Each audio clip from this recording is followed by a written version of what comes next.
Hello hello hello. आप सभी प्यारे बच्चों को हमारा नमस्कार। हम आपको साइंस, जो कि यूपी बोर्ड का है, यानी कि विज्ञान पढ़ाने आए हैं। ठीक है, और हमारा नाम विकास सर है। प्यार से सब लोग भी को भैया कहते हैं। ठीक है, और ये रही हमारी बायोफ्यूजन एकेडमी। इस पे हम यूपी बोर्ड की क्लासेज, सीबीएसई बोर्ड की क्लासेज और नीट की भी तैयारी करवाते हैं। हिंदी मीडियम, इंग्लिश मीडियम दोनों में नीट की तैयारी के लिए आपको लेक्चर अवेलेबल कराए जाएंगे। कंप्लीट कोर्स आप लोगों को कराया जाएगा। ऐसा नहीं है कि अगर हमने जियोलॉजी लिया तो जियोलॉजी आपको कंप्लीट करा के देंगे, बॉटनी लिया है तो बॉटनी कंप्लीट करा के देंगे। जो भी कोर्स हमने लिया है उसको कंप्लीट कराएंगे अच्छे से। उसमें कोई ये नहीं होगा कि हाँ सर ने बीच में छोड़ा या कुछ किया। और कंटिन्यूअस आपको लेक्चर मिलेंगे। हाँ, कोई प्रॉब्लम हो तो गैप हो सकते हैं। ठीक है, इसकी वजह से थोड़ी पैनिक मत क्रिएट करना। और आज हम स्टार्ट करेंगे अपना बायोफ्यूजन एकेडमी। प्यारा सा चैनल है बच्चों, इसको थोड़ा सपोर्ट करिएगा, प्यार दीजिएगा अच्छे से। ठीक है, इसमें हम पहला जो हम बैच लेके आए हैं, टॉपर बैच है 2026। और आप लोग अच्छे से साइंस पढ़िए और साइंस में टॉप करिए, जिससे हमारा भी जो एम है वो सक्सेस हो सके कि बच्चों ने अच्छा परफॉर्म किया हमारे पढ़ाए हुए रास्तों पे चलकर। ठीक है, अच्छे से स्टडी की। तो ये जो टॉपर बैच है 2026 का अभी लॉन्च हुआ है, ये फ्री ऑफ कॉस्ट है। इसमें कोई आपको कॉस्ट देने की ज़रूरत ही नहीं है। देखो, जहाँ तक प्रयास होगा हम फ्री ऑफ कॉस्ट ही आपको एजुकेशन प्रोवाइड कराएंगे। ठीक है, तो बच्चों स्टार्ट करते हैं। हिंदी मीडियम का है ये, और अगर आपको किसी को इंग्लिश मीडियम की भी ज़रूरत है तो आप कमेंट करिएगा। आपको सीबीएसई बोर्ड के पैटर्न पे बायोलॉजी का कंप्लीट लेक्चर आपको मिलेगा।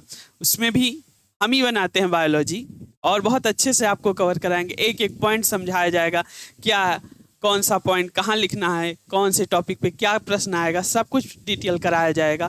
डोंट वरी, इसमें परेशान होने की कोई ज़रूरत नहीं है। ठीक है, तो हम स्टार्ट करते हैं आज अपना टॉपर्स बैच 2026। इसमें हम सबसे पहले बात करेंगे इकाई 2 की जैव जगत। ठीक है, जैव जगत हिंदी मीडियम है ना, तो थोड़ा वो लग रहा है। बाकी अभी स्टार्ट करते हैं जस्ट। तो इकाई 2 जो हमारी है वो जैव जगत साइंस में आती है, कक्षा 10 में।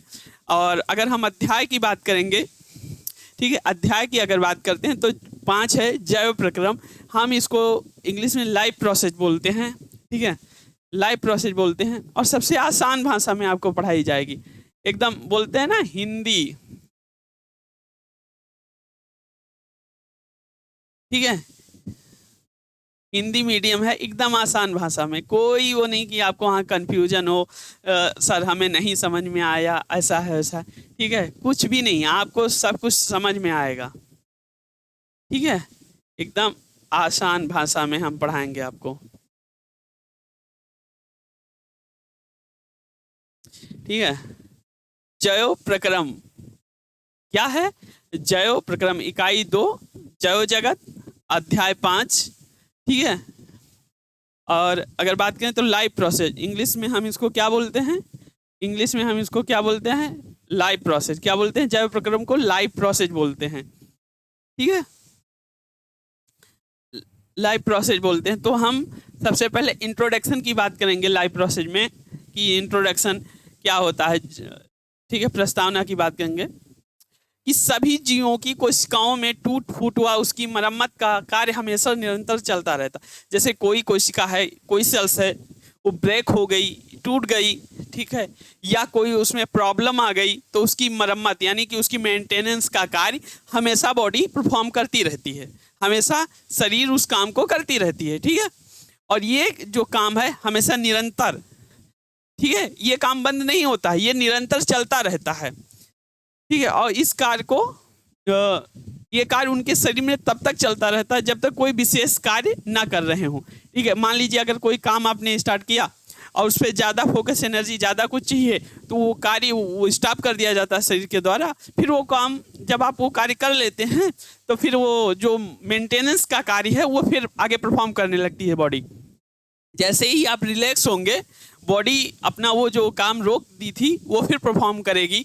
ठीक है, और ये क्या होता है, जब तक पुरानी कोशिकाएं समाप्त होती रहती हैं और नई कोशिकाएं बनती रहती हैं, इससे क्या होता है, जो पुरानी कोशिकाएं होती हैं यानी कि जो पुराने सेल्स होते हैं वो समाप्त होते रहते हैं और नए कोशिकाएं बनती रहती हैं। ठीक है, ठीक। और तो इसकी अगर डिफिनेशन की बात की जाए तो क्या है, वह सभी प्रक्रम जो सम्मिलित रूप से, देखो, वह सभी प्रक्रम जो सम्मिलित रूप से अनुरक्षण का कार्य करते हैं। ये देखो इसमें लिखा हुआ है, वह सभी प्रक्रम जो सम्मिलित रूप से अनुरक्षण का कार्य करते हैं उन्हें जैव प्रक्रम कहते हैं। क्या कहते हैं? जैव प्रक्रम कहते हैं। ठीक है, इसलिए अनुरक्षण प्रक्रम को समुचित रूप से चलाने के लिए ऊर्जा की आवश्यकता होती है। क्या आवश्यकता होती है? ऊर्जा की आवश्यकता होती है। ठीक है, ऊर्जा की आवश्यकता होती है।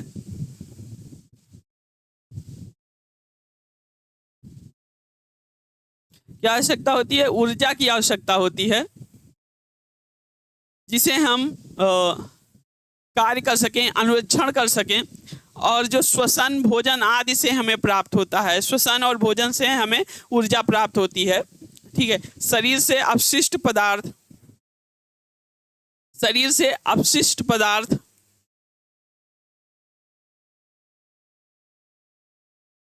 अगर बात करें हम कि शरीर से अपशिष्ट पदार्थ बाहर निकालना आवश्यक होता है। क्या होता है? बाहर निकालना आवश्यक होता है। शरीर से अपशिष्ट पदार्थ बाहर निकालना आवश्यक होता है। इसके लिए उत्सर्जन तंत्र है, जिसको हम एक्सक्रीटरी सिस्टम बोलते हैं। क्या बोलते हैं? एक्सक्रीटरी सिस्टम बोलते हैं। उत्सर्जन तंत्र को क्या बोलते हैं? Excretory system.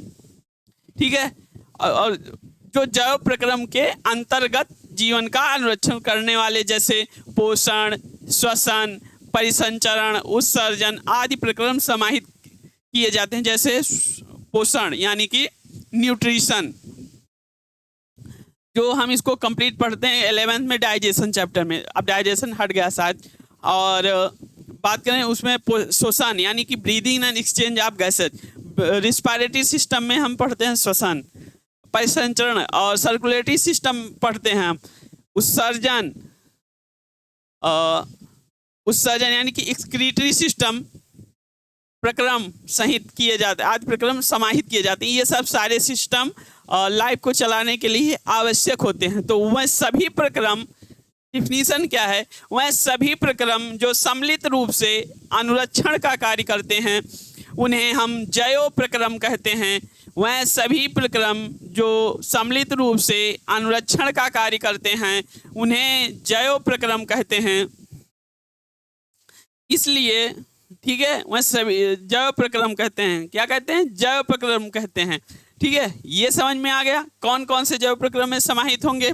अपना उत्सर्जन क्या होगा? पोषण, श्वसन, परिसंचरण, उत्सर्जन, ये सारे प्रक्रम हमारे उसमें समाहित होंगे जैव प्रक्रम में। ठीक है, अब हम आगे बात करेंगे कि जैव प्रक्रम क्या है। What our life process. ठीक है, जैव प्रक्रम क्या है, हम बात करेंगे कि जैव प्रक्रम क्या है। What our life process. Life process के बारे में हम अगर बात करें, ठीक है, लाइफ प्रोसेस के बारे में अगर बात करें कि व्हाट आर लाइफ प्रोसेस, क्या लाइफ प्रोसेस क्या है, तो जीवधारी में चाहे वह एक कोशिकीय हों या बहुकोशिकीय हों, ठीक है, एक कोशिकीय में क्या अमीबा, बहुकोशिकीय में लाइक एग्जाम्पल है मनुष्य, अपना अथवा या विशालकाय वृक्ष, क्या अथवा विशालकाय वृक्ष या सभी जीवित रहने वाले के लिए कुछ विशेष जैव प्रक्रियाएं पाई जाती हैं। मतलब चाहे वो जीवधारी हों, जीवधारी में चाहे वह एक कोशिकीय हों, बहुकोशिकीय हों अथवा विशालकाय वृक्ष हों, या सभी जीवित रहने के लिए कुछ विशेष जैव प्रक्रियाएं होती हैं। सभी को जीवित रखने के लिए कुछ जैव प्रक्रियाएं होती हैं। ठीक है, उसको प्रक्रियाएं होती हैं, प्रक्रियाओं के द्वारा उन्हें निर्जीव पदार्थों को अलग पहचान सकते हैं। ठीक है, ये निर्जीव है, ये सजीव है, इसको हम पहचान सकते हैं। इनकी कुछ प्रमुख जैव प्रक्रियाएं हैं। ठीक, अगर हम बात करेंगे तो समस्त क्या है, समस्त जीव भोजन करते हैं। क्या करते हैं? समस्त जीव भोजन करते हैं, जिसे हम पोषण कहते हैं। क्या कहते हैं? पोषण कहते हैं। भोजन से ऊर्जा प्राप्त करने के लिए भोजन के ऑक्सीकरण हेतु आवश्यक है। भोजन का ऑक्सीकरण आवश्यक है, यानी कि फूड का ऑक्सीडेशन, जिसको हम ऑक्सीडेशन कहते हैं और हिंदी में ऑक्सीकरण होता है। जैसे मान लीजिए फूड है, अब फूड से क्या निकलेगा? ग्लूकोज, यानी कि C6H12O6। अब क्या होगा? ऑक्सीडेशन, यानी कि ऑक्सीजन से रिएक्शन करेगी, क्या बनेगा? CO2 plus H2O plus ATP। क्या मिला हमको? एनर्जी। क्या है ये? एनर्जी है। क्या है? एनर्जी है। तो इससे क्या मिला हमको? एनर्जी। और जो CO2 निकला, ठीक, ऑक्सीजन रिक्वायर हुई कहाँ से? श्वसन तंत्र से। ऑक्सीजन और CO2 ये सब क्या हुआ? श्वसन तंत्र में, आप अच्छे से पढ़ेंगे, ठीक है, प्राप्त होता है, जिसे हम श्वसन कहते हैं। हमने बताया ना, आप इसको रिस्पायरेटरी सिस्टम में अच्छे से पढ़ेंगे, यानी श्वसन तंत्र में अच्छे से पढ़ेंगे।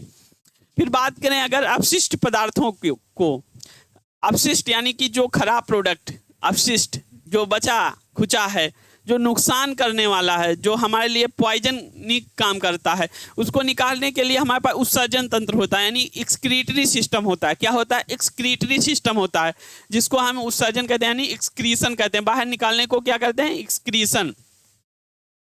जैसे मेटाबॉलिक वेस्ट हुआ, अब रिएक्शन हुई, मान लो कोई अब क्रिया हुई, उसमें वेस्ट बना, उस वेस्ट को निकालेंगे किससे? उत्सर्जन तंत्र से। किससे निकालेंगे? उत्सर्जन तंत्र से, ठीक है।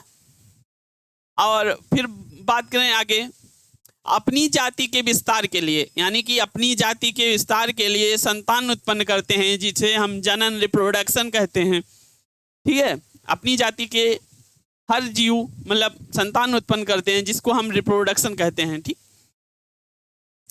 पर्यावरण से संवेदनाएं ग्रहण करते रहते हैं, पर्यावरण से संवेदनाएं ग्रहण करते रहते हैं, उपरोक्त।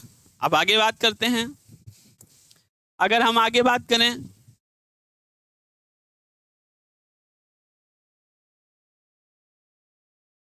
ठीक,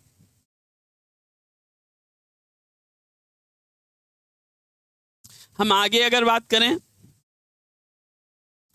तो ये वह सभी प्रक्रियाएं जो स्वयं को जीवित रखने के लिए रखने तथा, देखो इसमें क्या है, वह सभी प्रक्रियाएं जो स्वयं को जीवित रखने तथा अपने समान संतान उत्पन्न करने के लिए सभी जीवधारियों के लिए आवश्यक हैं, उन्हें हम जीवन प्रक्रियाएं यानी लाइफ प्रोसेस कहते हैं। लाइफ प्रोसेस क्या है? लाइफ प्रोसेस की बात करें, लाइफ प्रोसेस की बात करें तो हम क्या लिखेंगे? वह सभी प्रक्रियाएं, वह सभी प्रक्रियाएं जो स्वयं को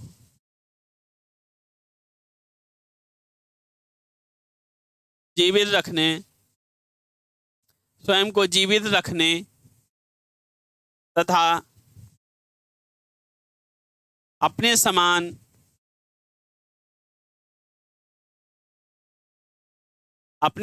संतान उत्पन्न करने के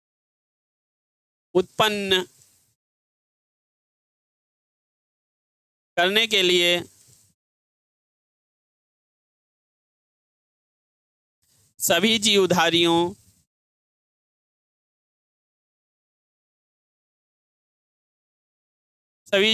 के लिए आवश्यक हैं।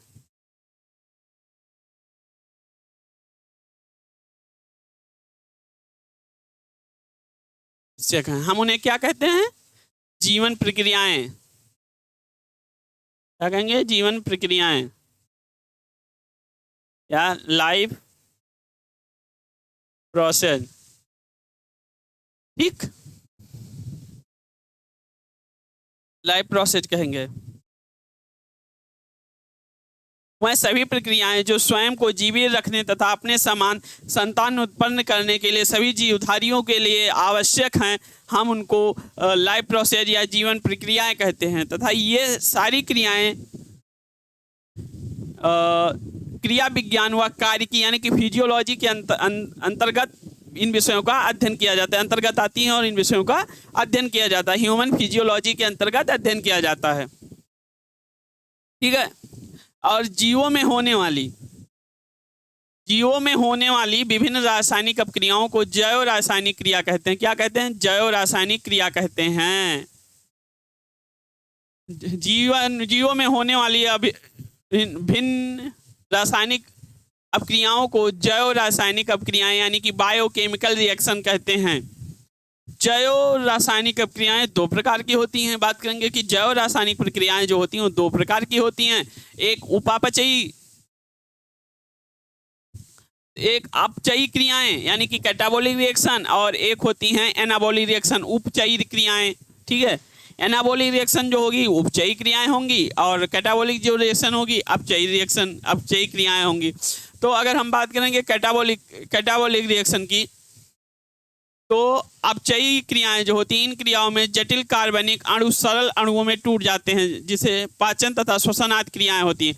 कैटाबोलिक रिएक्शन में जो जटिल कार्बनिक कंपाउंड यानी कि जटिल कार्बनिक अणु होते हैं वो सरल अणुओं में टूट जाते हैं, छोटे छोटे अणुओं में टूट जाते हैं, जिससे पाचन और श्वसन करने में आसानी होती है। हम बात करेंगे उपचयी क्रियाएं यानी कि एनाबोलिक रिएक्शन की अगर बात करें तो इसमें आता है इन क्रियाओं में सरल कार्बनिक अणु यानी कि जो इजी कंपाउंड हैं जो टूट गए हैं उस सरल कार्बनिक अणु से जटिल अणुओं का संश्लेषण होता है, यानी कि सरल अणुओं से जटिल अणुओं का संश्लेषण होता है, ठीक है। जैसे पौधों में प्रकाश संश्लेषण की क्रिया, यानी कि पौधों में प्रकाश संश्लेषण की क्रिया द्वारा कार्बनिक यौगिकों का संश्लेषण तथा जंतुओं में वसा, प्रोटीन, न्यूक्लिक अम्लों का संश्लेषण। इसमें प्रकाश संश्लेषण की क्रिया द्वारा कार्बनिक यौगिकों का संश्लेषण तथा जंतुओं में वसा, प्रोटीन व न्यूक्लिक अम्लों का संश्लेषण, ये क्या है? एनाबोलिक रिएक्शन है। क्या है? एनाबोलिक रिएक्शन है, ठीक है। इसमें तो कोई क्लियर सारा चीज हो ही गया होगा, कोई प्रॉब्लम नहीं आई होगी, इतना क्लियरिटी से समझा दिया मैंने, ठीक है। अब अगर हम आगे बढ़ते हैं, बात करेंगे किसकी? पोषण की, ठीक है। बात करेंगे हम पोषण की, किसकी बात करेंगे? न्यूट्रिशन की। किसकी बात करेंगे? न्यूट्रिशन की, ठीक है। न्यूट्रिशन की बात करेंगे। जैव प्रक्रम के लिए ऊर्जा की आवश्यकता होती है भाई। अब जैव प्रक्रम हो रहा है तो ऊर्जा की आवश्यकता होगी, पोषण न्यूट्रिशन की आवश्यकता हो। अगर ऊर्जा चाहिए तो भाई पोषण तो चाहिए, बिना पोषण के ऊर्जा आपको मिल ही नहीं सकती है। जब तक आप न्यूट्रिएंट्स नहीं लेंगे तो फिर ऊर्जा कहाँ से मिलेगी आपको, ठीक है। एनर्जी कहाँ से आप पाएंगे? तो इसके लिए हमें क्या आवश्यकता होगी? पोषण की, यानी कि न्यूट्रिशन की, ठीक है। अब हम बात करते हैं न्यूट्रिशन की। न्यूट्रिशन की अगर बात करें तो सभी पौधों तथा जंतुओं सजीव होते हैं, ठीक। सभी पौधों तथा जंतु सजीव होते हैं। क्या होते हैं? सजीव होते हैं। सभी पौधे तथा जंतु सजीव होते हैं।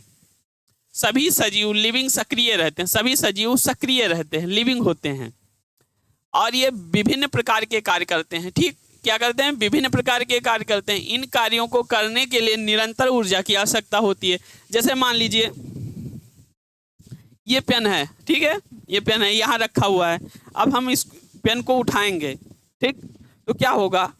मूवमेंट होगा, मसल्स मूवमेंट होंगी, हैंड मूवमेंट होगा। तो इसमें क्या होगा? जब मसल मूवमेंट करेंगी तो क्या चाहिए? एनर्जी। किसमें? फॉर्म ऑफ एटीपी में। एटीपी में एनर्जी चाहिए, तब ये मसल्स, लिगामेंट और मसल्स मूव होंगी। अगर मूव होंगी तो फिर ऊर्जा की आवश्यकता होगी। किसकी आवश्यकता? एनर्जी की। अब हमको एनर्जी कहाँ से मिलेगा? एनर्जी हमको न्यूट्रिशन से मिलेगा। हम खाएंगे, जो फूड खाते हैं उसका ब्रेकडाउन होगा, फिर ग्लूकोज का ब्रेकडाउन होगा, ठीक है। लैक्टिक एसिड है, फैटी एसिड है, अमाइनो एसिड है, इन सब का ब्रेकडाउन होगा। क्या होगा? ब्रेकडाउन होगा। तो हमको क्या मिलेगी? एनर्जी, ठीक है, जो मसल्स के लिए आवश्यक है। अब ये पेन यहाँ रखा, अब इसको ऐसे उठाया तो यहाँ से क्या हुआ? एनर्जी लगी। एनर्जी चाहिए इसको उठाने के लिए, मूवमेंट होने के लिए एनर्जी चाहिए, ठीक। तो सभी जीवों को कार्य करने के लिए निरंतर ऊर्जा की आवश्यकता होती है।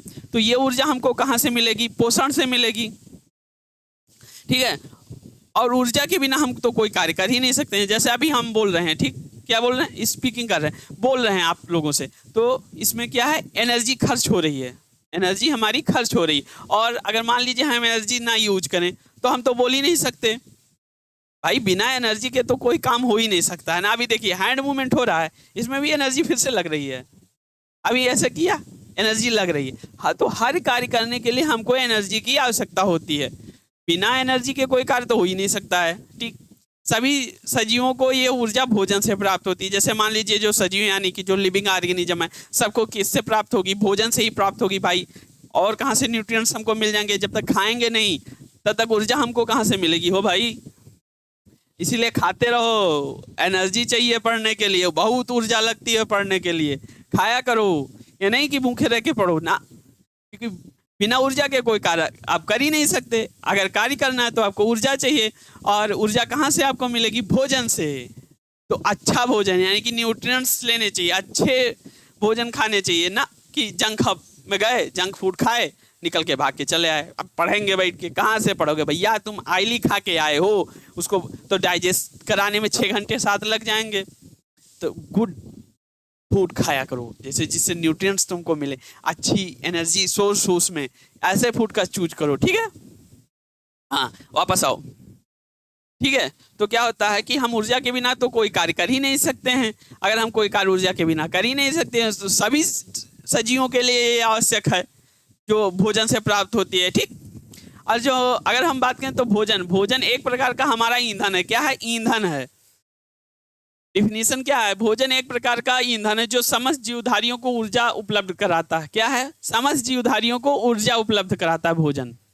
ईंधन है बच्चों, इसीलिए डालते रहो बॉडी में, ईंधन कम मत होने देना, नहीं पढ़ नहीं पाओगे अच्छे से। ब्रेन, कहते हैं ना, स्वस्थ दिमाग के लिए स्वस्थ भोजन आवश्यक होना चाहिए, यानी अच्छा खाना, ठीक है, जिसमें न्यूट्रिएंट्स हो, विटामिन्स हो, और क्या नाम से, प्रोटीन्स हो, ठीक है, फाइबर रिच हो, ऐसे फूड का इंटेक किया करो, ठीक। बल्कि हाँ, ठीक है, उपलब्ध कराता है हमारे लिए। भोजन ऊर्जा ही नहीं बल्कि वृद्धि के लिए भी आवश्यक है, समझ रहे हो? वृद्धि करने के लिए भी हम भोजन आवश्यक है। भोजन में विभिन्न प्रकार के पदार्थ होते हैं, अभी मैंने बताया ना, विभिन्न प्रकार के पदार्थ होते हैं। जैव रासायनिक प्रक्रम को ठीक रखते हैं, जो जैव प्रक्रम, जो जैव रसायन यानी कि जो केमिकल्स होती हैं, बायोकेमिकल रिएक्शन होती है, उन सबको प्रक्रम को ठीक रखते हैं, ऊर्जा उत्पन्न करते हैं। क्या करते हैं? ऊर्जा उत्पन्न करते हैं, वृद्धि करने में सहायक होते हैं।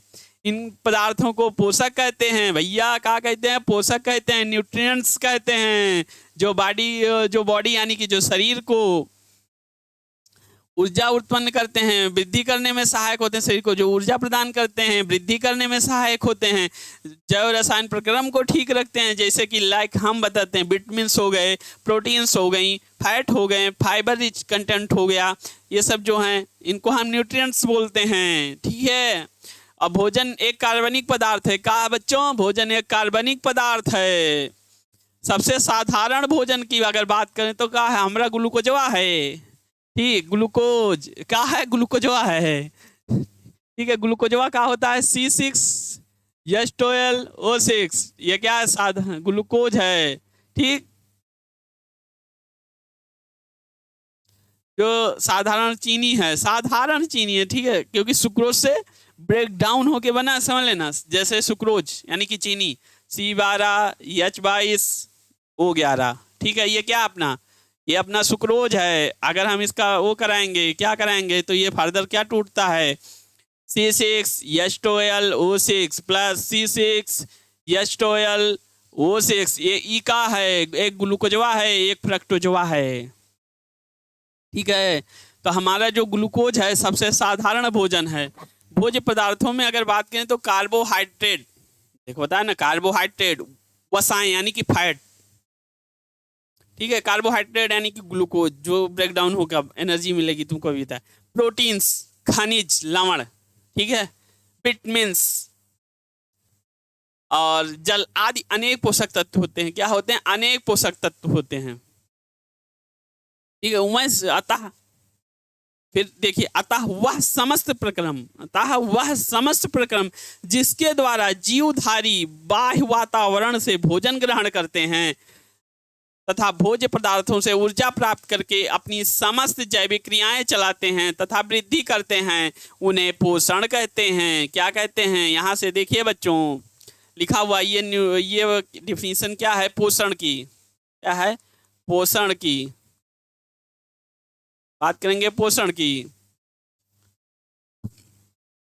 तो वह समस्त प्रक्रम, कौन सा? वह समस्त प्रक्रम जिसके द्वारा जीवधारी बाह्य वातावरण से भोजन ग्रहण करते हैं तथा भोज्य पदार्थों से ऊर्जा प्राप्त करते हैं, अपनी ऊर्जा प्राप्त कर तथा अपनी समस्त जैविक क्रियाएं चलाते हैं, वृद्धि करते हैं, उन्हें हम पोषण कहते हैं, न्यूट्रिशन कहते हैं। क्या कहते हैं? न्यूट्रिशन कहते हैं। क्या कहते हैं? न्यूट्रिशन कहते हैं। ठीक है, समझ में आया होगा बहुत अच्छे से, एकदम क्लियर पॉइंट टू पॉइंट समझाया मैंने। पूरी तुम्हारी बुक है ना जो इसमें साइंस की, बुक का सीधे है ये न्यूट्रिशन, इतना एक एक पॉइंट एक्सप्लेन मारा है मैंने। जो भी आएगा तुमको पढ़ाएगा, डिफिनीशन लिखाएगा, चला जाएगा भैया कि पोषण ये होता है, न्यूट्रिएंट ये होता है, न्यूट्रिशन ये होता है। ठीक, ऐसे न्यूट्रिएंट ये होगा, न्यूट्रिशन ये होगा, सीधे एग्जाम्पल लिखाएगा डिफिनीशन लिखा के, यानी कि वो लिखा के डिफिनीशन लिखा के चला जाएगा। ये आपको नहीं बताने आएगा कि भैया ये एक पॉइंट ऐसे समझाएंगे ना, उनको तो कंप्लीट करना है बेटे, कंप्लीट करो, अच्छे से कंप्लीट करो, रट्टा मारो, लिखो ना, रट्टा नहीं मारना है। रट्टा हाँ मारना है क्योंकि बायोलॉजी है, रट्टा मारना है, पर ऐसे नहीं मारना, समझ के मारना है। कैसे मारना है? समझ के मारना है। ठीक है, चलो फिर पोषण हो गया, अब हम पोषण से आगे बढ़ते हैं।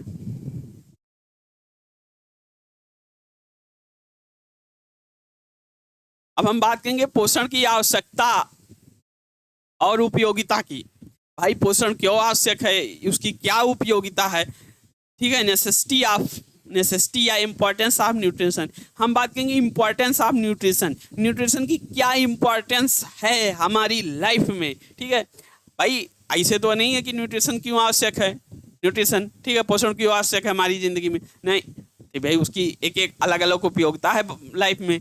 तो अब हम देखेंगे क्या क्या उपयोगिता है भाई हमारे पोषण की। ठीक है, अब हम बात करेंगे जीवधारियों के लिए पोषण क्यों आवश्यक है। भाई सिंपल सी बात है, जीवधारी अगर कोई है तो उसको पोषण क्यों आवश्यक है? भाई बिना पोषण के तो कोई काम कर ही नहीं सकता। कहते हैं ना, बिना भोजन के आप ऊर्जा प्राप्त कर ही नहीं सकते, और कार्य करने के लिए आपको ऊर्जा चाहिए। ठीक, और ऊर्जा चाहिए, आप भोजन करेंगे तो उसमें न्यूट्रिएंट्स होना चाहिए, जो अगर न्यूट्रिएंट्स नहीं है तो आप ऊर्जा कैसे पाएंगे? तो भाई पोषण की तो आवश्यकता है ही है हमारे पूरे बॉडी में। ठीक, तो फिर बात करते हैं। ठीक है, देखो सॉरी, वह समस्त जैविक क्रियाओं को सुचारू रूप से चलाने के लिए, कहते हैं ना समस्त जैविक क्रियाओं को सुचारू रूप से चलाने के लिए कि प्रॉपर ढंग से चलें। ठीक, सभी जीवों को ऊर्जा की आवश्यकता होती है, वो ये ऊर्जा भोजन के अपचयन से मिलती है।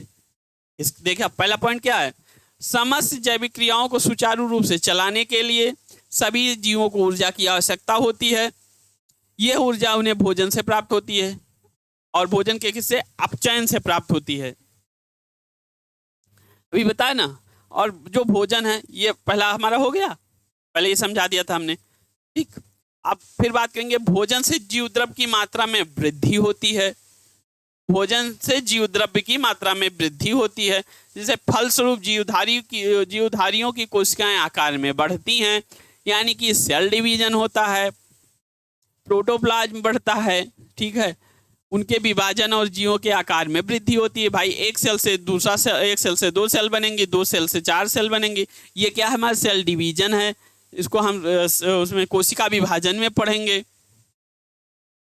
नए जीवद्रव्य में कोशिकाओं और ऊतकों में होने वाली टूट फूट की मरम्मत होती है। भाई सेल डिवीजन जब होगा तो नई कोशिकाओं में मतलब रैप्चर होंगी, वाल रैप्चर होंगे, टूटेंगे फूटेंगे, उनको मरम्मत कर ले, उनका नया जनरेशन करने के लिए भाई हमको ऊर्जा की आवश्यकता होती है, पोषण की आवश्यकता होती है, न्यूट्रिएंट्स की। ठीक है, तो नए नए जीव द्रव्य में कोशिकाओं और ऊतकों में होने वाली टूट फूट की मरम्मत होती है। क्या होती है? टूट फूट की मरम्मत होती है। फिर बात करेंगे संतुलित भोजन शरीर की प्रतिरोधक क्षमता, इम्यूनिटी पावर को बढ़ाता है। क्या बढ़ाता है? इम्यूनिटी पावर को भोजन बढ़ाता है। ठीक है, संतुलित भोजन, अच्छा गुड न्यूट्रिएंट्स होने चाहिए, उसमें अच्छी विटामिन्स होनी चाहिए। ठीक है, वो हमारी इम्यूनिटी पावर को क्या करता है? बूस्ट करता है। क्या करता है? बूस्ट करता है इम्यूनिटी पावर को। ठीक है, पोषण की आवश्यकता इसलिए होती है। ये 4 पॉइंट है, नोट कर लीजिएगा अच्छे से। आगे बढ़ते हैं। आगे की बात करें अगर हम, पोषण की विधियां, मोड ऑफ न्यूट्रिशन, कितने प्रकार के पोषण होते हैं, कितने टाइप के पोषण होते हैं। ठीक है, इसकी बात करें अगर हम, तो सभी जीवों में ऊर्जा तथा पदार्थों की आवश्यकता समान होती है। सभी जीवों में ऊर्जा तथा पदार्थों की आवश्यकता क्या होती है? समान होती है, परंतु उनकी आपूर्ति यानी कि रिक्वायरमेंट डिफरेंस होती है, भिन्न भिन्न विधियों से होती है। ठीक है, अतः सभी जीव अपना भोजन एक प्रकार से नहीं बनाते हैं। सभी जीव अपना भोजन एक प्रकार से नहीं बनाते हैं, अतः जीवधारियों में पोषण की विधियां भी अलग अलग होती हैं। ठीक है, बात करेंगे तो पोषण की 2 विधियां निम्न प्रकार हैं। मतलब पोषण की 2 विधियां हैं। एक होती है स्वपोषी पोषण, जिसको ऑटोट्रॉफिक न्यूट्रिशन बोलते हैं, और एक होती है परपोषी या विषमपोषी पोषण, जिसको हम हेटेरोट्रॉफिक न्यूट्रिशन बोलते हैं। और हेटेरोट्रॉफिक न्यूट्रिशन यानी कि परपोषी में 3 टाइप के न्यूट्रिशन होते हैं। मृतोपजीवी पोषण, जिसको हम सेप्रोफिटिक न्यूट्रिशन कहते हैं। परजीवी पोषण यानी कि पैरासिटिक न्यूट्रिशन कहते हैं। प्राणी समभोजी पोषण, समभोजी होलोजोइक न्यूट्रिशन इसको बोलते हैं। क्या बोलते हैं? होलोजोइक। क्या है? मृतोपजीवी पोषण यानी कि सेप्रोफिटिक न्यूट्रिशन, परजीवी पोषण यानी कि पैरासिटिक न्यूट्रिशन, प्राणी समभोजी पोषण यानी कि होलोजोइक न्यूट्रिशन। ठीक है, सभी जीवों में ऊर्जा तथा पदार्थों की आवश्यकता होती है, परंतु इनकी आपूर्ति भिन्न भिन्न विधियों से होती है।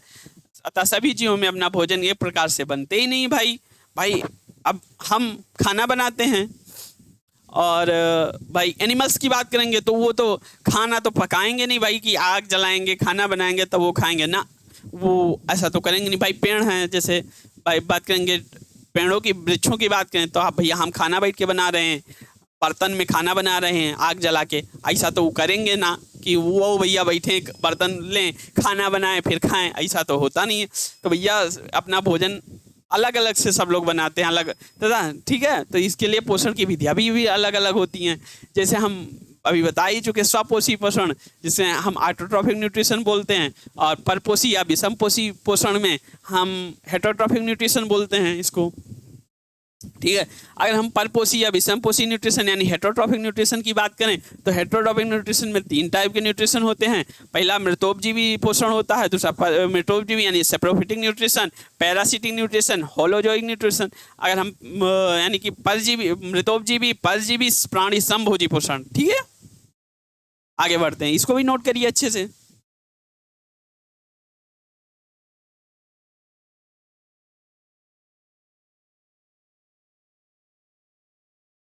अब हम बात करेंगे स्वपोषी पोषण यानी कि ऑटोट्रॉफिक न्यूट्रिशन। इसकी बात करेंगे ऑटोट्रॉफिक न्यूट्रिशन। ठीक है, ऑटोट्रॉफिक न्यूट्रिशन हेडिंग डालिए, स्वपोषी पोषण, ऑटोट्रॉफिक न्यूट्रिशन। अब हम ऑटोट्रॉफिक न्यूट्रिशन की बात करते हैं। जैसे कुछ जीव जैसे हम सभी हरे पौधे तथा कुछ जीवाणु यानी कि साइनोबैक्टीरिया अपना भोजन सूर्य के प्रकाश की उपस्थिति में अपने चारों ओर उपस्थित कुछ अकार्बनिक पदार्थ जैसे CO2 तथा जल को संश्लेषित करके स्वयं बनाते हैं, अपना भोजन स्वयं बनाते हैं। ठीक, अतः वो जो जीव अपना भोजन स्वयं बनाते हैं उन्हें हम स्वपोषी यानी ऑटोट्रॉफस कहते हैं। ऑटो का अर्थ है स्वयं तथा ट्रॉफी का अर्थ है पोषण।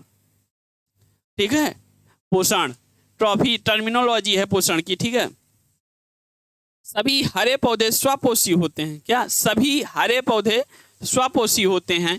यह भोजन कार्बनिक पदार्थ ग्लूकोज आदि होता है। भाई जैसे देखो क्या इन्होंने बोला, अकार्बनिक पदार्थ, जैसे मान लीजिए CO2 है हमारे पास, और फिर क्या बोला है, जल है। ठीक है, अब हम क्या लेंगे, वायुमंडल से ऑक्सीजन लेंगे, क्या लेंगे, सूर्य, सनलाइट लेंगे, क्या लेंगे, सनलाइट लेंगे, सनलाइट लेंगे। ठीक है, सनलाइट लेंगे, अब क्या बनेगा हमारा C6H12O6, क्या बनेगा, ग्लूकोज, क्या बनेगा, ग्लूकोज। ये क्या है, पौधों का भोजन है, क्या है, भोजन है, क्या है, खाना है पौधों का, क्या है, खाना है पौधों का। ठीक है, स्वपोषी पोषण में अकार्बनिक पदार्थों के प्रकाश संश्लेषण में कार्बनिक पदार्थ भोजन बनते हैं। जैसे अकार्बनिक कंपाउंड CO2 हो गया, H2 हो गया, ये सब है ना, तो वो क्या बनाएंगे, कार्बनिक कंपाउंड, जैसे ग्लूकोज। ग्लूकोज हमारा क्या है, कार्बनिक कंपाउंड है, क्या है, कार्बनिक कंपाउंड है। स्वपोषी भोजन के निर्माता होते हैं। स्वपोषण द्वारा बने भोजन को मनुष्य तथा बहुत से जंतु उपयोग करते हैं। स्वपोषण द्वारा बने भोजन को उपयोग देखिए, स्वपोषण द्वारा बने भोजन को मनुष्य तथा बहुत से जंतु उपयोग करते हैं। ठीक है, स्वपोषण समझ में आया, ऑटोट्रॉफिक न्यूट्रिशन समझ में आया अच्छे से, इसमें कोई विशेष है ही नहीं। ठीक है, बहुत अच्छे से समझिएगा, याद करिएगा, इसीलिए बार बार बता रहे हैं, रटा रहे हैं, समझा के रटा रहे हैं ना। ऐसे नहीं कि भैया उठाइए बुक और रट्टा मारिए, शुरू कर दीजिए, पेपर है तुम्हारा फरवरी में या जनवरी में, ना, समझ के रटो ताकि काम आए लिखने में। ऐसे नहीं मांग गया, ऐसे मुँह करके बैठ गए, भैया पेपर समझे में नहीं आ रहा है सर, पता नहीं क्या पढ़ा दिए होंगे, ऐसा नहीं होता। समझो फिर रटो फिर लिखो। ठीक है, हाँ,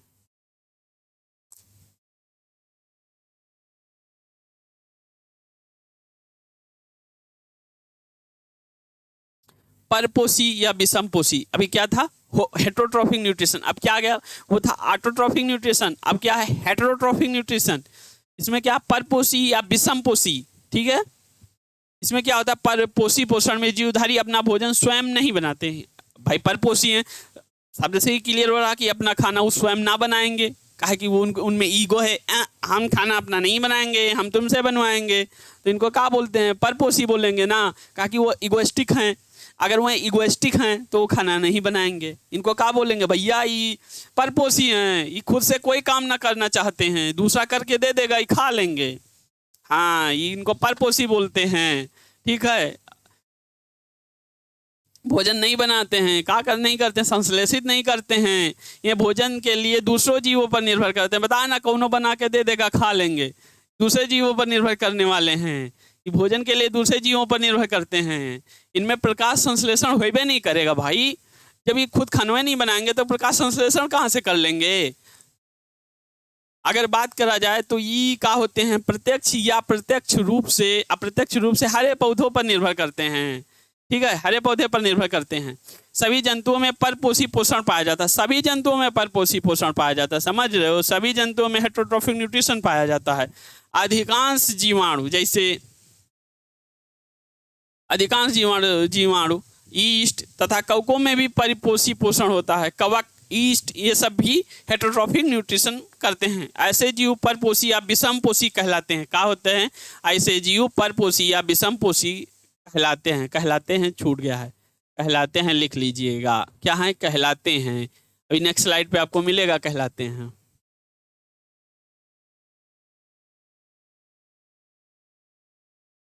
देखिए आ गया ना, कहलाते हैं, छूट गया था ना वहाँ उस स्लाइड पे, कहलाते हैं। बात करेंगे जैसे एग्जाम्पलवा की, तो मनुष्य हो गए, हिरन हो गए, कुत्ता हो गए, बिल्ली हो गए, चीता हो गए, शेर, भालू, गाय आदि परपोषी। देखा ना, मनुष्य भी परपोषी में आता है, बताया ना, इगोइस्टिक पर्सन, कहा कि वो खुद से ना खाएगा, तुम करके दे दोगे ना तो खा लेगा, बोलेगा भैया चाय पीना है, बना लाओ एक गिलास, ऐसे होते हैं मनुष्य। ठीक है, उससे कोई काम ना करना होता है, अरे भाई कोई करके दे देता, हम काहे करेंगे बताइए। हमको परपोषी रहने में बड़ा मजा आता है भाई, परपोषी रहो, अच्छे रहो, कोई करके देगा तो खा लो। ठीक है, स्वपोषी परपोषी अपना भोजन के लिए स्वपोषी या अन्य परपोषियों पर निर्भर रहते हैं। विषम पोषी पोषण 3 प्रकार के होते हैं भाई। अब हेटरोट्रॉफिक न्यूट्रिशन हमने बताया ना 3 टाइप के होते हैं, कौन सा, सेप्रोफिटिक, पैरासिटिक, होलोजोइक। अब हम सेप्रोफिटिक की अगर बात करते हैं तो मृतोपजीवी हैं भैया, ये मृतोपजीवी हैं। मृतोपजीवी पोषण में कुछ जंतु तथा फफूंद यानी कि कवक मृत जंतुओं या सड़े गले पौधों से अपना भोजन प्राप्त करते हैं। भाई मृतोपजीवी हैं, सिंपल सी बात है ये। कुछ जंतु जो फफूंद को मृत जंतुओं से सड़े गले पौधों से अपना भोजन प्राप्त करते हैं। भाई सड़े गले पौधे जैसे मरे पड़े उन्हीं से तो अपना भोजन प्राप्त करेंगे। ये अपना भोजन किसी जीवित जीव से प्राप्त नहीं करते हैं, ये अपना भोजन किसी जीवित से प्राप्त नहीं करते हैं, ठीक है, ये अपना किसी जीवित से प्राप्त नहीं करते हैं। मृतोपजीवी सड़े गले पदार्थों तथा मृत जंतुओं में उपस्थित जटिल कार्बनिक अणुओं को एंजाइम की सहायता से सरल पदार्थों में रासायनिक क्रियाओं द्वारा खंडित करते हैं। ठीक, क्या करते हैं देखो, मृतोपजीवी यानी कि सेप्रोफिटिक न्यूट्रिशन में क्या होता है, मृतोपजीवी सड़े गले पदार्थों, अब यहाँ से डिफिनीशन नोट करिएगा भाई, ऐसे तो बता दोगे कि सड़े गले पदार्थों से अपना भोजन प्राप्त करते हैं। भाई डिफिनीशन कैसे का लिखोगे, तो यहाँ से लिखना है तुमको कि मृतोपजीवी सड़े गले पदार्थों तथा मृत जंतुओं में उपस्थित जटिल कार्बनिक अणुओं को एंजाइम की सहायता से सरल पदार्थों में रासायनिक अभिक्रियाओं द्वारा खंडित करते हैं, तोड़ते हैं। इन सरल पदार्थों को अपने भोजन के रूप में अवशोषित कर लेते हैं। भाई कोई जटिल कार्बनिक कंपाउंड है, उसको ब्रेक किया अपने एंजाइम की सहायता से, फिर क्या करेंगे, उसको अपने भोजन के रूप में अवशोषित कर लेंगे, खा लेंगे। जैसे हम बात करेंगे मशरूम, यानी कि मशरूम हो गया, ईस्ट हो गया, राइजोपस हो गया, ये सब क्या है, मृतोपजीवी हैं। एग्जाम्पल में क्या लिखेंगे, मशरूम हो गया, ईस्ट हो गया, राइजोपस हो गया, ये सब क्या है, मृतोपजीवी हैं। क्या है, मृतोपजीवी हैं। देखो कुछ मृतोपजीवी, मशरूम है, ये मशरूम है अपना, देखो ये क्या है भैया, ब्रेड मोल्ड यानी कि राइजोपस है। मशरूम को क्या बोलते हैं, एगैरिकस, और राइजोपस को क्या बोलते हैं, ब्रेड मोल्ड। ठीक, ये एग्जाम्पल भैया बना लियो, अच्छे से समझ लियो। हमने डिफिनीशन बहुत अच्छे से समझाई है भैया कि मृतोपजीवी क्या होते हैं, सड़े गले पदार्थों से अपना भोजन प्राप्त करते हैं। लेकिन कैसे प्राप्त करते हैं कि भैया जो मृतोपजीवी होते हैं वो सड़े गले पदार्थों में, जो मृत जंतु में जटिल कार्बनिक यौगिक यानी कि कंपाउंड होते हैं, उसको अपने एंजाइम की सहायता से सरल पदार्थ कार्बनिक कंपाउंड सरल पदार्थों में रासायनिक अपक्रियाओं द्वारा खंडित करते हैं या तोड़ते हैं, फिर उनको अपने भोजन के रूप में अवशोषित कर लेते हैं। क्या कर लेते हैं, अवशोषित कर लेते हैं, खुद खा लेते हैं भैया। इसे अपना मृतोपजीवी लाइफ चलाते हैं। ठीक है, इससे भोजन प्राप्त करते हैं। समझ में आया बहुत अच्छे से, clear to clear, cut to cut. ठीक, अब हम बात करेंगे सेप्रोफिटिक हो गया, अब आएगा पैरासिटिक। ठीक है, अब हम पैरासिटिक की बात करेंगे, यानी कि परजीवी पोषण, पैरासिटिक न्यूट्रिशन, परजीवी। ठीक है, ये दूसरे जीवों पे अपना भोजन प्राप्त करते हैं, दूसरों के शरीर पे रह के अपना भोजन प्राप्त करते हैं। भाई ये खुद ना करेंगे, ये खुद भी ना करेंगे और दूसरा का भी नहीं किया कराया खाएंगे ना, ये दूसरों के शरीर पे रह के खुद खाएंगे। भैया ये तुमको मिल रहा है, अब भैया जैसे अब मान लीजिए कि 2 गिलास तुमको कोई पानी दिया और तुम 2 गिलास पानी पिए ना, अब वो पानी गया, अभी क्या करेगा ना कि 1 गिलास पानी तुमसे ले लेगा, कहेगा ये हमरा है। जाहिर सी बात है, इनको क्या बोलेंगे हम, परजीवी पोषण बोलेंगे, दूसरों के द्वारा ही पोषित होते रहते हैं। ठीक, एग्जाम्पल है ऐसे समझाने का। ठीक है, अब हम पैरासिटिक न्यूट्रिशन की अगर बात करें, आइए पढ़िए। ठीक है, पैरासिटिक न्यूट्रिशन की बात करें तो परजीवी पोषण में कुछ जंतु जैसे जीवाणु आदि दूसरे जीवित जीव ये शरीर पर रहकर अपना भोजन प्राप्त करते हैं। भैया ये जीवित शरीर पर रहेंगे और जो तुम खाओगे उससे अपना भोजन प्राप्त कर लेंगे। ठीक है, तथा पोषक को मारते भी नहीं। भाई इनके जिस पे रहकर पोषण करते हैं, अपना भोजन करते हैं, उसको कभी मारेंगे नहीं। ठीक, जिस जीव जंतु या पौधों में परजीवी अपना भोजन प्राप्त करते हैं उन्हें होस्ट कहते हैं, यानी कि पोषक कहते हैं। भैया जिनसे ये खाना प्राप्त करेंगे, जिनसे भैया ये भोजन प्राप्त करेंगे, इनको होस्ट बोलते हैं। क्या बोलते हैं, होस्ट बोलते हैं, पोषद, हिंदी में पोषद। ठीक है, तो अगर हम बात करेंगे तो परजीवी अपने पोषक के साथ जुड़ा रहकर पोषक के साथ भैया जुड़े रहेंगे और निरंतर भोजन प्राप्त करते रहते हैं। ठीक है, परजीवी अपने पोषक के साथ जुड़े रहते हैं और निरंतर भोजन प्राप्त करते रहते हैं। ज्यादातर परजीवी पोषक को हानि नहीं पहुंचाते हैं भैया, ज्यादातर यानी कि मैक्सिमम जो पैरासिटिक होते हैं वो हानि नहीं पहुंचाते हैं। लेकिन भैया कुछ जो होते हैं ना परजीवी पोषण, जैसे कवक, अस्टिलागो, पक्सिनिया, ठीक है, नहीं पहुंचाते। जैसे अस्टिलागो हो गया, पक्सिनिया, जीवाणु कुछ पौधों में, जैसे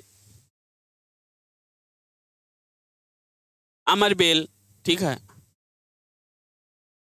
अमरबेल हो गया। अगर भैया कुछ जंतुओं में बात करेंगे, ठीक है, तो प्लाज्मोडियम, भैया प्लाज्मोडियम ये सब भैया नुकसान करने वाले हैं। प्लाज्मोडियम, एस्कैरिस, फीता क्रीम, ये भैया प्लाज्मोडियम हो गया, एस्कैरिस हो गया, फीता क्रीम हो, भैया ये सब नुकसान करने वाले पैरासिटिक हैं। जोंक हो गई तथा खटमल आदि में पाया जाता है, ठीक है। ये न्यूट्रिशन परजीवी जो पैरासिटिक न्यूट्रिशन है इन सब में पाया जाता है भैया। लेकिन जो ये खतरनाक वाला है ना, प्लाज्मोडियम हो गया, प्लाज्मोडियम हो गया, ठीक है, एस्कैरिस हो गया, फीता क्रीम हो गया, ये सब भैया ये सब नुकसान करने वाला है। ये जो अमरबेल है ना, जिस पौधे पे कुस्कुटा है, इसको क्या बोलते हैं, कुस्कुटा, ये जो जिस पौधे पे रहेगा उस पौधे को धीरे धीरे सुखा देता है, ठीक है, अपने होस्ट को सुखा देता है, पोषक को, ठीक।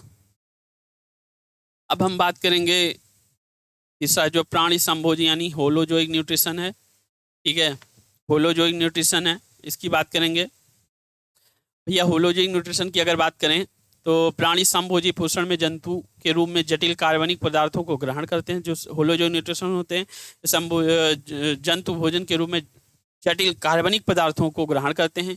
इन जीवों में पाचन तंत्र पाया जाता है। क्या होता है इन जीवों में? पाचन तंत्र, डाइजेशन सिस्टम पाया जाता है।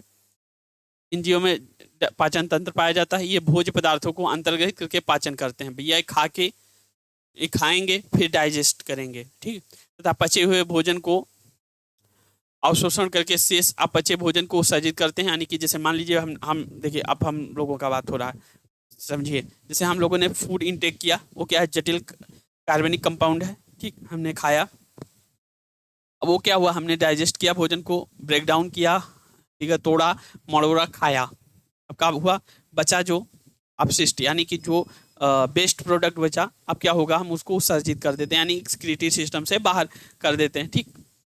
मनुष्य तथा अधिकांश जंतुओं में प्राणी संभोजी पाया जाता है। देखिए अभी हमने अपना एग्जाम्पल मनुष्यों का देकर के बताया ना, अधिकांश जंतुओं में प्राणी संभोजी पोषण पाया जाता है, ठीक। जो जंतु अपना भोजन पौधों से प्राप्त करते हैं, जैसे भाई जो जंतु इसमें है अपना पौधों से प्राप्त करते हैं शाकाहारी कहते हैं, यानी हर्बीवोरस कहते हैं। जैसे गाय हो गई, बकरी हो गई, हिरन हो गई, चूहा हो गए आदि।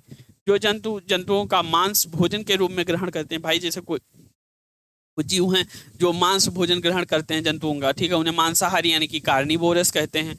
जैसे एग्जाम्पल की बात करेंगे तो शेर हो गया, चीता हो गया, बाज हो गया, सर्प हो गया आदि। और जो जंतु मांस तथा दोनों को भोजन के रूप में ग्रहण करते हैं भैया, जो मतलब दोनों फूड खाते हैं या वेजिटेबल्स हो गया यानी कि पौधे हो गए और मांस दोनों को ग्रहण करते हैं, उन्हें सर्वाहारी या ओमनीवोरस कहते हैं। क्या कहते हैं? ओमनीवोरस कहते हैं। जैसे मनुष्य भैया ओमनीवोरस है, ठीक है, कंप्लीट वो ना तो शाकाहारी है ना मांसाहारी, वो ओमनीवोरस में आएगा। जैसे मनुष्य हो गए, कौवा, कॉकरोच आदि, ये सब ओमनीवोरस हैं, ठीक है।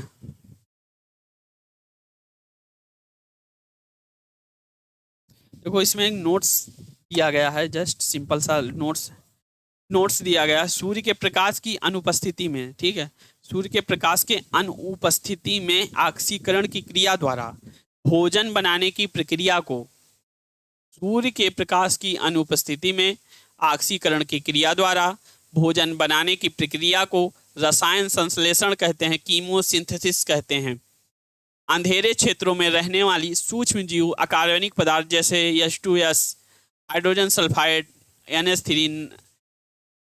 NH3 के ऑक्सीकरण से उत्पन्न ऊर्जा का प्रयोग अपना भोजन बनाने में करते हैं, ठीक है। ये क्या करते हैं? जैसे H2S हो गया, NH3 हो गया, इन सब का प्रयोग अपना भोजन बनाने में करते हैं। वही जीव रसायन संश्लेषी या कीमोसिंथेसिस कहलाते हैं, ठीक। जैसे गंधक हो गया, गंधक जीवाणु हो गए, नाइट्रेट जीवाणु हो गए आदि, ये रसायन संश्लेषक स्वपोषी होते हैं। इसको भी लिख लीजिएगा, रसायन संश्लेषण हेडिंग डाल के। क्या? रसायन संश्लेषण, क्या लिख दीजिए? रसायन संश्लेषण, ठीक है। तब तक इसको अच्छे से नोट करिए, अच्छे से पढ़िएगा, बहुत अच्छा। देखिए कल अगर हम क्लास लेते हैं तो इसको अच्छे से हम रिवीजन भी करवा देंगे। और फिर हमारा जो कल का टॉपिक होगा वो होगा क्या, पौधों में पोषण, यानी कि न्यूट्रिशन इन प्लांट। ठीक है, कल का जो हमारा लेक्चर है न्यूट्रिशन इन प्लांट है। ठीक है, क्या है, न्यूट्रिशन इन प्लांट है। तो कल फिर मिलेंगे, तब तक के लिए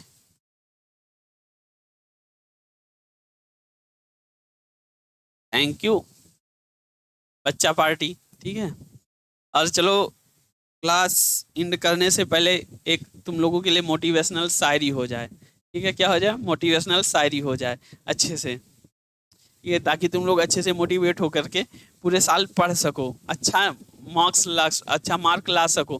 ठीक है, नंबर अच्छे ला सको भाई। पूरे साल कंटिन्यू पढ़ना है। देखो, स्टार्ट करना सबसे बड़ी बात नहीं होती है, उसको कंटिन्यूअस ले जाकर एंड तक अच्छे से कंप्लीट करना सबसे बड़ी बात होती है। ठीक है, तो चलो एक शायरी हो जाए तुम लोगों के लिए। ठीक है, कि न पूछो कि मेरी मंजिल कहाँ है, कि न पूछो मेरी मंजिल कहाँ है, अभी तो सफ़र का इरादा किया है। कि न पूछो मेरी मंजिल कहाँ है, अभी तो सफ़र का इरादा किया है। न हारूंगा हौसले चाहे कुछ भी हो जाए, कि न हारूंगा हौसले चाहे कुछ भी हो जाए। मैंने किसी और से नहीं खुद से वादा किया है, कि मैंने किसी और से नहीं खुद से वादा किया है। तो बच्चों, अपने से वादा करो कि कुछ भी हो जाए, कैसी भी कंडीशन सिचुएशन आ जाए, कभी हारोगे नहीं और ना खुद को हारने दोगे। जब टूटने लगो ना, तो अपने से किया गया वादा हमेशा याद रखना कि तुमने अपने से क्या वादा किया था। खुद को बदलने के लिए अपने से वादा किया था, सक्सेस होने के लिए जो वादा किया था उसको कभी भूलना मत। और अच्छे से पढ़ाई करते हो, सफलता एक दिन आपके कदमों में होगी, ये याद रखना। ठीक है, चलो फिर मिलते हैं कल नेक्स्ट लेक्चर में, जो हमारा होगा न्यूट्रिशन इन प्लांट। ठीक है, बाय बाय बच्चों।